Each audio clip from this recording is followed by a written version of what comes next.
Hey everybody, welcome back to the channel. Today I wanted to go over some of the more recent pickups that I've gotten over the last couple of months. This is not including January. I wanted to save that for another video. I have picked up some games this month, but I just wanted to go over some of the other ones that I haven't shown off in the channel yet, and kind of also explain of how I go about collecting for the collection, as well as maybe give you some tips and tricks on how to collect maybe for the Switch or other consoles. If you're new to the channel, welcome. My name is Norman and I go by Chill Collects here on YouTube. I mainly focus on collecting for the Nintendo Switch, so if you like stuff like that and you enjoy content like that, then please feel free to subscribe to the channel, leave a like, and let's go ahead and get started. The way I go about collecting is I really try to look for games that are on sale or have deals. The majority of my games, how I go about collecting is I go to GameStop. I primarily go to GameStop. The majority of my collection is probably pickups from just GameStop. I know a lot of people don't like GameStop, but sometimes GameStop has pretty good deals. I'm one of those people that like to look consistently on the app or on Twitter and follow people that bring out deals. I'm consistently looking and try to find the best deals that I can to buy games for cheap. Now, the first three that I wanted to show you, they were actually part of a buy two get one free. So I bought two games and you get the third one free, which is usually the cheapest one out of the three. So you pay full price for the other two and you get the third one free. And the great thing is that these were actually all on my list. So when I found these games, I was really excited. First up I have is Dragon Quest Builders. Now, I've been looking for this game. I heard this is a great game. How I like to collect my Switch games is that they have to at least have the box. And nowadays it's kind of hard to find games, Switch games with their box, especially this game, because it's kind of hard to find now. I've found this game multiple times at GameStop without the box, so I just don't buy it. I want this game, but if it doesn't have the box, then I won't buy it, which is also another way of how I save my money. Is I just hold off on buying games. If I see that game and it doesn't have the box, I won't buy it. But unless I really want to play that game, then I'll buy it, right? But this isn't something that I want right away or I need, so I just hold off and just not spend the money right there and then. But yeah, Dragon Quest Builders. Another game that was on my list was Danganronpa Decadence. This is a collection of the 4 Danganronpa games into one cart, which I appreciate when games include all their games into one cart. No download required. This was again one of the games that were on my list to look for. I like finding deals and I try to find games that are on sale, and I thought this was probably the best time to get this game, especially it was a buy two get one free.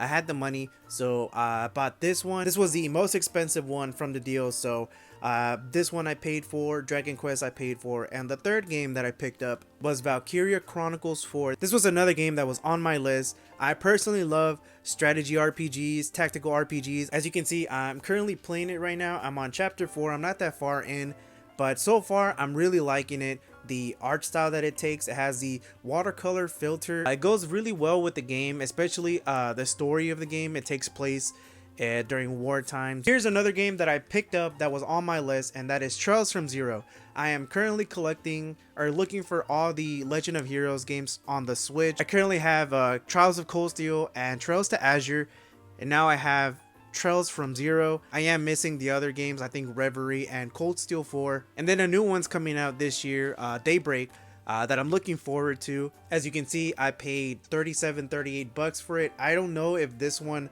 sells for higher online. I don't know. I know this is definitely a harder to find game because I've been to multiple GameStops looking for this game and I have not found it until recently.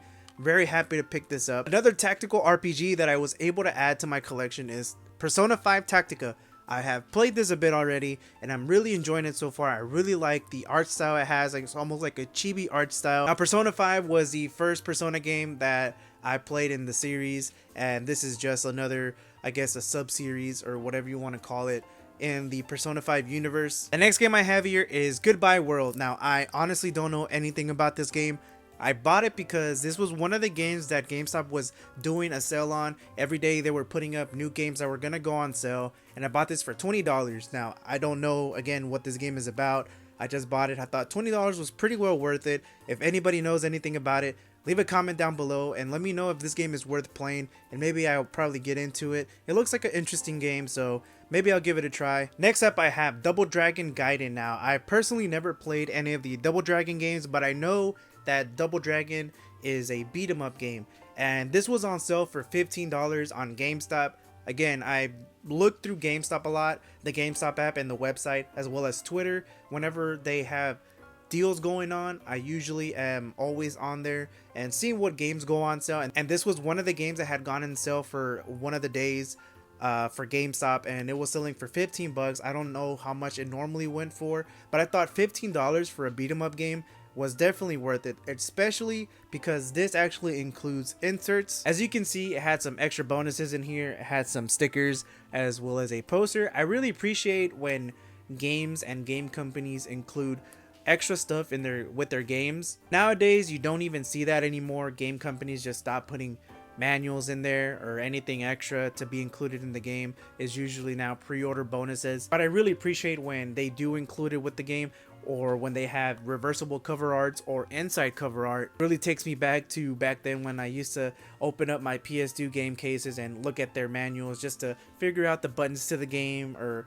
more information on the characters. But yeah, for 15 bucks, I thought this was definitely worth it. Next game I have here is Time on Frog Island. Now, I paid $15 for this at GameStop. I don't know anything about this game. It looks like a cozy game. If anybody knows anything about this game, please leave a comment down below. Let me know if it's actually a good game to play or worth playing. Again, I bought it because it was on sale for $15. Another game series that I don't know anything about that I picked up for $15 is Room Factory 4 Special. I think this normally sells for $30 and it was on sale for $15. Now, what I appreciate is that GameStop put this plastic sleeve on it instead of the usual stickers that they do. Now, this is a new copy. This was the last copy that they had in stock, and it was the one that they gutted and used it as a display. So this was on the shelf, but luckily nothing was wrong with it. Everything was fine. And personally, I don't mind when GameStop does this, just as long as it comes with everything it's supposed to. If it's a new copy, as long as it comes with everything it's supposed to, then I really don't mind when GameStop does this. But yeah, this looks like a farming game. Again, I don't know anything about this game. I just picked it up. It was on sale and I figured, why not? 15 bucks. So if you know anything about it, please leave a comment down below and let me know if I should check this game out.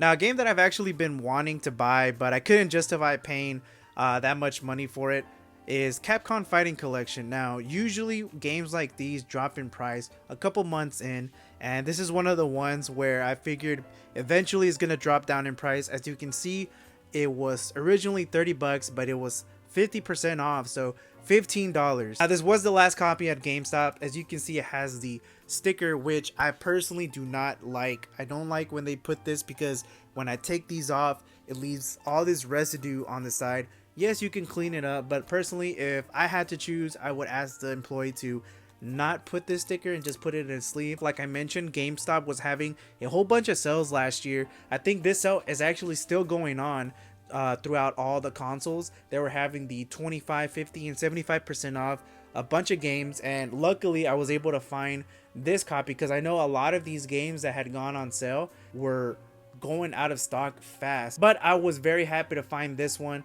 even though it is a gutted or opened copy.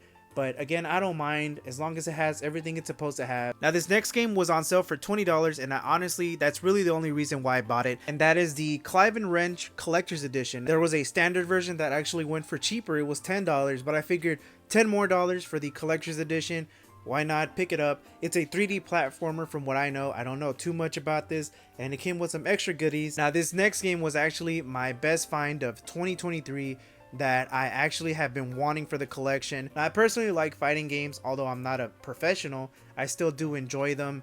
And this was one of the fewer games that I've never played before, a fighting game that I've never played before, and that is Samurai Showdown. Now, when I had this on my list, I wanted it just because I wanted the Samurai Showdown game. This is actually the second copy that I found out at GameStop. The first time I found this game, it didn't have the box. And again, I don't like picking up games if they don't have the box. It's just a personal preference. I just don't want to later on hunt down the game case, pay a little bit more money just for that case to make the game complete. I'd rather just wait it out and just find the game with the box, which will save me some time and some money. When I found this game and I added it to my collection, I have this app called GameEye where it has my entire Nintendo Switch collection. This immediately was brought up all the way to the top, making it my most expensive Nintendo Switch game right now in the current collection. And I was just surprised. I was just surprised at how expensive this was. This is going over $100, which is insane. And I have played, as you can see, it's nothing like other fighting games that I've played before. I know this is an older franchise, but I've been wanting to try this game for a while. But yeah, this was my, I guess you could say, the highlight of 2023, the best game that I picked up last year, and my most expensive one in the collection. And the final game that I picked up last year was actually a Christmas gift, is Sonic Origins Plus. Now, games like these, I usually wait for the price drop. I was gonna buy this game, but again, I was waiting for the price drop, which is another tip, is like, just wait for games to drop price. I failed to talk about it earlier with Persona 5 Tactica. It actually dropped in price probably a month later. I should have waited. I didn't even start playing that game until the month later. Literally when the price dropped, I started playing it, and I was like, wow, I could have just waited for the price drop and played it then. But again, have patience. Try to wait for price drops. Usually games like those, like these, or you know, third-party games, they usually drop in price. Like Persona 5 Royal dropped in price too. Whenever that game released, it had dropped in price, and a couple months down the line I had paid full price for it, but now I think you could buy it brand new for $30. But yeah, really happy and appreciate my brother for getting me this game. And yeah, those were my recent pickups for the Nintendo Switch. Again, I haven't done January's pickups. I do have a couple games that I've already picked up for the month, but these were the ones that I had picked up last year in 2023 that I hadn't showed off yet. If you like content like this, again, feel free to subscribe to the channel. I usually talk about Nintendo Switch stuff. And yeah, that's pretty much it. Peace.